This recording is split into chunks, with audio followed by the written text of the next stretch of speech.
Okay, so welcome to my channel. I'm doing my last review for the day. This is the Real Housewife of Salt Lake City. Then I'm gonna go wash my dog who just had some puppies, and I'm gonna go take a shower, do some grocery shopping, make some food for my husband, whose wedding anniversary from this country that when we got married is this Saturday, and I don't know what to do for my anniversary. That's not gonna take up too much time because he's gotta study. I just have a lot on my mind, but I'm gonna do this review and keep going. So this is the Real Housewives of Salt Lake City, Friendship Roulette, Season 2, Episode 4. So where do we start? We started at ice fishing, the ice fishing thing that Jen had planned. Last episode, she invited Meredith, new girl Jenny, Whitney, Heather, Lisa Barlow, and then Meredith shows up, and it's like Meredith wants Jen to take responsibility for the shit that she was doing on Twitter that is technically in a underhanded, kind of backhanded, passive-aggressive way of attacking Brooks by reposting or retweeting disrespectful, derogatory, homophobic comments that were made about Brooks, liking them and reposting them in retaliation to what Brooks said to her last season about her lifting her legs up and everybody seeing what's going on down here in her private area. So Meredith wants Jen to take responsibility for the part that she continues to play after all that. And Jen, after she admitted in the first episode when Lisa brought Jenny to her house that she did like and retweet stuff, that she did agree to some of the posts because she was pissed off that Brooks would even talk about her private part on national television and she was embarrassed, she admitted to doing that.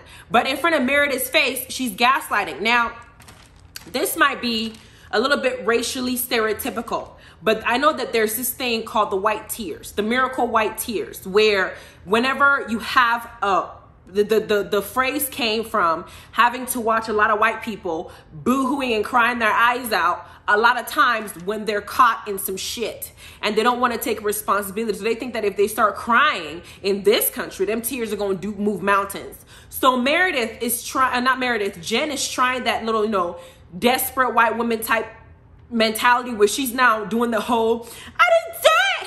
I didn't do it. I don't know what she's talking about. I didn't do it. It's not me. Like, I'm not going to apologize. You can't blame me for all the world's problems. It wasn't me. I can't do it. I just can't. I'm not going to apologize for that. I don't care. She's already disengaging anyway. I'm not saying sorry. I didn't do it. I didn't do it. Leave me like, I'm just not going to. She's now sitting up here. She tried that tears for a very long time.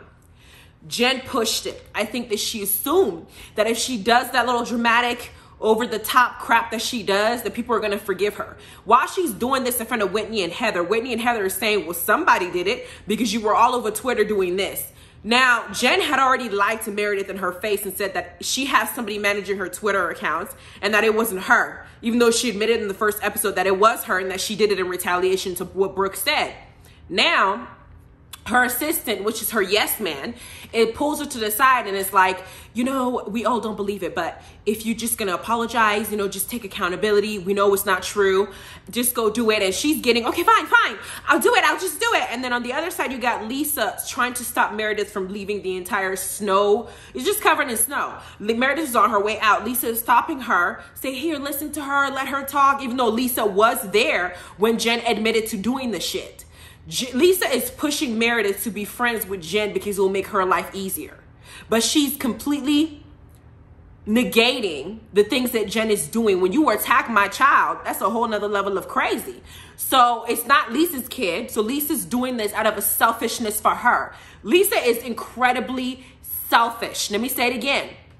Lisa Barlow is incredibly selfish. And I'm going to explain to you why I think she's selfish as the episode goes on. Because in this dynamic, if Lisa was really Meredith's friend, she would have been checking Jen and say, Jen, you just told me that you did this when I came to your house with Jenny to introduce you to her. You said you did do this. You told it to my face. So why don't you just go and explain to Meredith that you did it in retaliation as a passive-aggressive act? Apologize to her, tell her it won't happen again, and move the hell on. Instead, this boo-hooing thing that you're doing all over this ice, these fishes don't want to be here and you crying, neither do I. So Jen ends up swallowing her idiocy because she realizes that Meredith and nobody's falling for that shit. So she went and apologized and did the whole, I would never want to hurt Brooks. Bitch, you did. You did want to hurt Brooks. So fuck all this fake ass I can't. I just can't. Then we have Lisa and Sarah, Lisa going to meet up with her new friends that they're introducing in this season called Sarah Jacobs and Angie. Sarah Jacobs is, Angie is someone that, Lisa met through Sarah Jacobs. It's like they're all meeting up talking, and the topic of Whitney comes up. And Lisa says that Whitney just has a problem with her for no reason. Lisa, we watched you last season talk down to Whitney like she was a dog. You talked about her behind her back. You made fun of everything that she did. You talked down to her because she's younger than you. And there's a little bit of jealousy there with Lisa. I think Lisa is jealous of Whitney because Whitney is cute and Whitney is seems like she's more down to earth and outgoing. And Lisa, I think, is intimidated by that because she feels like she's everybody's everything. So I think she's uncomfortable with Whitney's confidence and it makes her feel insecure. So she talks down to Whitney and she refuses to acknowledge that. Not to mention Whitney's associated with Heather, so she completely acted like Heather didn't even exist and she didn't even know her last season. So Lisa has a way of fronting, and she'll do it in your face with a straight face. So she's sitting here saying that Whitney has a problem with her for no reason. If she breathed, then Whitney has a problem. I said, bitch, you're being dramatic. But as she's talking to these girls, and I'm looking at her as fake as she is, Angie mentions to her that her and Whitney are related because of their great-great-great-grandpa, Shadrach, whatever, Mormon person that was out there marrying 52 and then some wives and 26 gorillas and 54 unicorns. And I don't know all the stuff that they were marrying, but somehow during that genealogy, they are related by blood, time removed. So that is obviously a trigger to Lisa because if she can out Whitney out of this group, that's exactly what she's going to do. If she can outcast Whitney and put Whitney and Heather on an island by themselves and say, fuck you, I don't want to have anything to do with either one of you, that's exactly what she did. Heather and Whitney are related, and now so is Angie and Whitney. Right? So Angie's telling Lisa, do you have a problem? Because I'm going to invite them to the casino party that I'm having, the Casino Royale casino night I'm having at my house. I'm cool with her because we're related. I hope you're okay. Lisa, with the fakest face I've ever seen, fixes her mouth and says, no, of course not. I'm not going to tell you who to be friends with. I'm okay with you guys being friends and cool. It's all right with that. So I'm okay with that. You know, you guys can do whatever you want. I'll still be there. I'm just that type of person. 5 hours after she did this shit, the caterer, who's supposed to be catering this casino night for Angie's event, contacts Angie via text telling her that Lisa's assistant called her or texted her or whatever happened between Lisa's assistant, but they have now decided not to move on with her. And I'm going to get to that in a minute.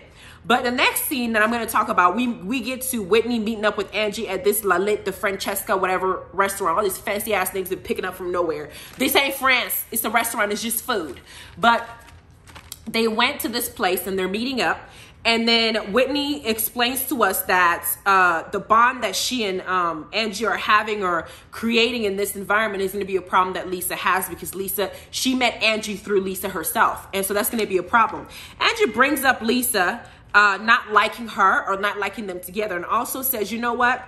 I got a text 5 hours after I just finished talking to Lisa about you, inviting you to my casino night, and the caterer company canceling on me and mentioning Lisa's assistant. And of course, Whitney says Lisa has everything to do with it. And I believe Lisa had everything to do with it. What I think Lisa did was, Lisa apparently works with the company, the catering company people all the time. She probably left that little room that she was talking to Angie with her fakeness, called them to vent about Angie and how she didn't like that Angie's inviting Whitney and how Whitney is her enemy and how Whitney doesn't like her and how Whitney does da-da-da-da-da-da. The other couple, knowing Lisa's messy ass, feeling like they're being Team Lisa, went and canceled the catering thing that they were supposed to do, giving away free money business to Angie's event. And I'm going to tell you why I think Lisa did it later on, because she dropped the full hint. And I was like, bitch, you did that shit. But that's generally what happened. I'm thinking that that's how it happened. And then the people called Angie and said, no, last minute, you're going to have to figure someone else out. Because Lisa's assistant called us and apparently vented on her pain, whatever the hell she was feeling. Casino night gets here, and it's Angie's house, and it's super lit. They got the craps table, the roulette table, the alcoholic drinks, everything fun that's against the Mormon religion. They got it all there because it's supposed to be a fundraiser type fun event. And Lisa's sabotage with the caterer didn't work. It looked very nice, very well done. You wouldn't even tell that was somebody's house. You think you're walking into a whole ass real casino in real life. So Heather and Mary show up and go straight for the Sierra Leone blood diamonds that are over in the corner being set up, putting it on, trying to see how they looks on them. Then we got Jen and her husband showing up along with Jenny. Mary and Whitney over there battling who's gonna go over the balcony and go and say hello to Jen, because you know it's a mission just to deal with Jen. You don't know what kind of cries and tears and complaints don't come out of her. Then John and Lisa end up showing up a little bit after, and Whitney says hi to John, because John and Lisa walk right straight to Whitney, who's having a conversation with Jenny. Whitney comes up, and Whitney respects Lisa's husband by actually saying hello to John. John respects Whitney by reciprocating in kind. Lisa pretends like Whitney, with her pink dress, is not even visible, says, "Hi, Jenny," with that fake ass, gives Jenny a hug. As Whitney speaks and says, I was just saying hi to John, Lisa turns her whole head back in Whitney's face as if, "Bitch, you're dust. I don't give a fuck about you. You're the bottom of the food chain. You're a bug under my shoe. I think that you're mean. You're nothing to me." Basically looking at her like she's a piece of crap. And I see why Whitney feels the way that she feels. If somebody treats me like a nobody in the room and I haven't really done anything to this person, I will feel some type of way about it. But I'm not Whitney. I would have just beat Lisa's ass. Anyway, meanwhile, after this snubbing thing happened, Lisa says something along the lines of verbatim, "There's nothing worse than being at a party without food." Why the hell would you say that if your ass didn't have anything to do with canceling the catering company?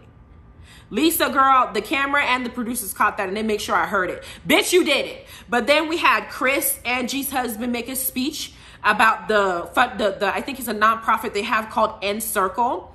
And this nonprofit seems to be geared towards helping transgender individuals because they personally have a child. Their second child is transgender, and the things that he had to go through is something that the parents are starting to understand because of what the internal pains and stuff that he had to go through figuring out everything about themselves.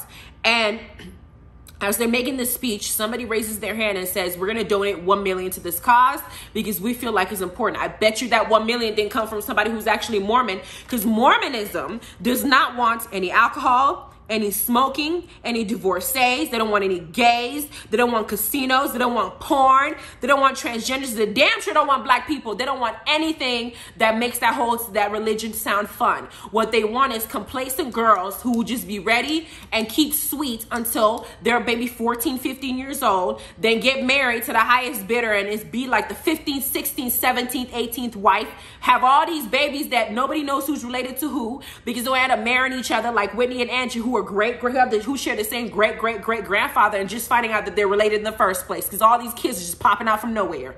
Anyway, basically the religion to me is just no living. I don't know why somebody would want to be a part of it. I wouldn't.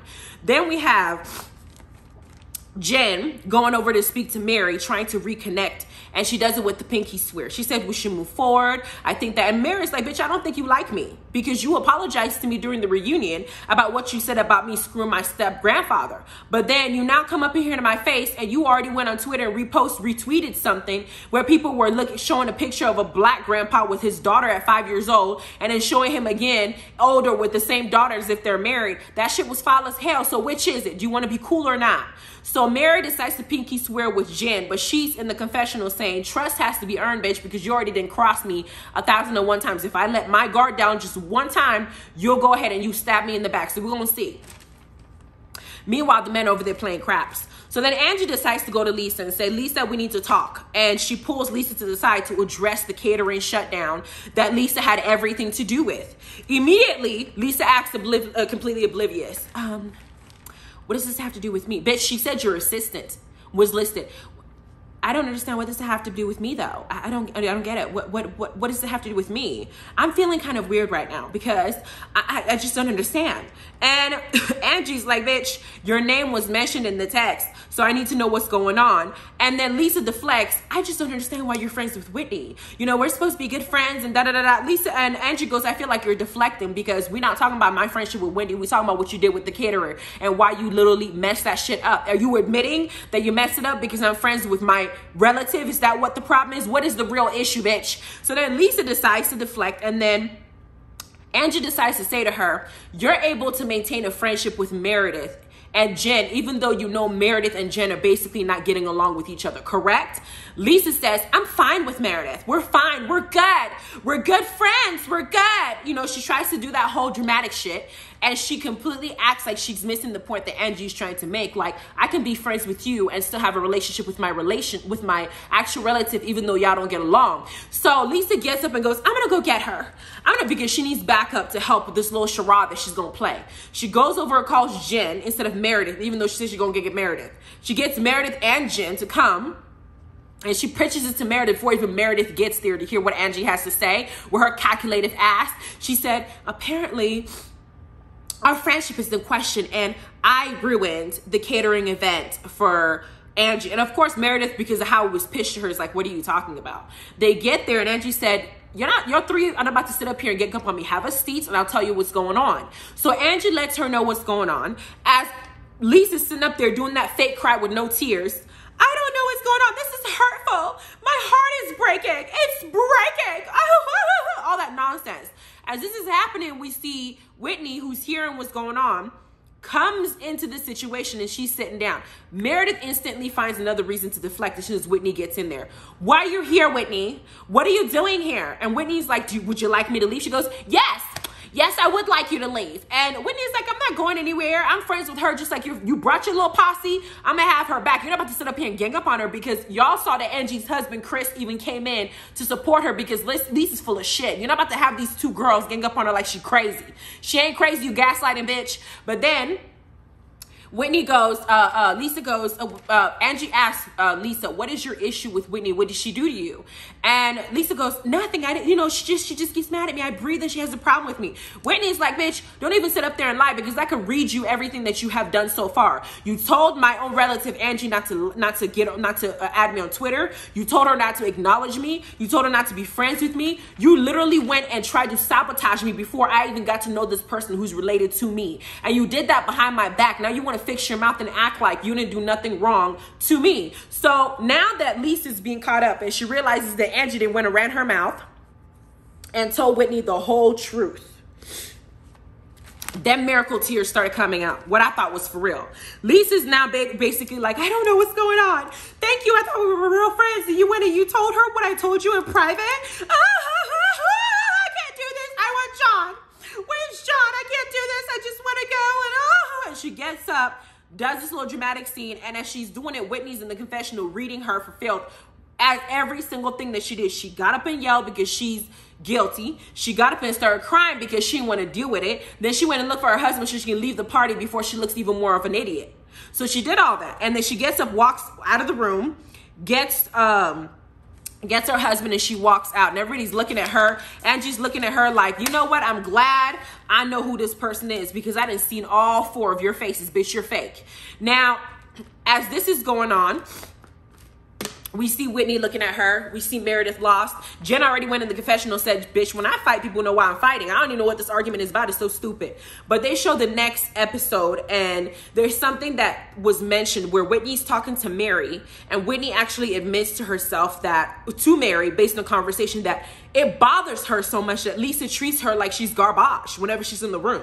She treats her like she doesn't belong, like she's just an outcast, like she's not there. Whitney already got a lot of that shit when last season when she was telling us that she married a man who was already married when her herself was already married. The Mormon community shunned her, disowned her for years. They didn't want to have anything to do with her. That is a sore spot for her. So when Lisa continues to treat this girl like a piece of shit, it bothers her. And then Mary said, you sound like you want her to be your friend.